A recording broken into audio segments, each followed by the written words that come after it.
এই মুহূর্তে আমি আছি সৌদি আরবের রিয়াদের রেড স্যান্ড নামক একটা এলাকায়। এটা হচ্ছে মূলত সৌদি আরবের পর্যটন এলাকা। আপনারা দেখতে পাচ্ছেন যে আমার পেছনে শুধুই ধুলো বালুচর আর মরুভূমি। বিশেষ করে সৌদি আরবের রিয়াদে যারা ঘুরতে আসেন, ঘুরতে যেতে পছন্দ করেন, তাদের খুব পছন্দের একটা পর্যটন স্পট। শুধু যে মরুভূমি আর বালুচর তা কিন্তু নয়, চারপাশে বড় বড় সুন্দর সুন্দর পাহাড় আছে। বলতে গেলে মরুভূমির মাঝখানে রাস্তা কেটে এই এলাকাটি বানানো হয়েছে।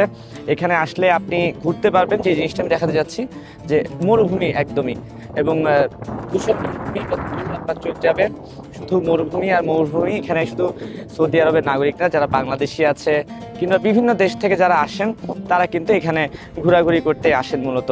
এখানে আসলে কিন্তু আপনি উটে, যেটা আসলে আমাদের বাংলাদেশিদের জন্য একটা নিউ এক্সপিরিয়েন্স, যে আমরা যে উটের পিঠে চড়ে ঘোরা, সেই ব্যবস্থাটা আছে।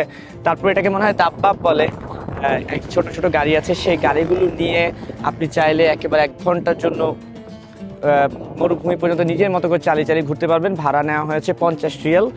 এবং সৌদি আরবের রিয়াদ থেকে আমি যদি বলতে চাই যে এখানে আসতে 60 থেকে 65 কিলোমিটারের দূরত্ব, মানে রিয়াদের মূল কেন্দ্র থেকে সর্বোচ্চ হয়তোবা 30 থেকে 45 মিনিটের একটা সময় লাগে।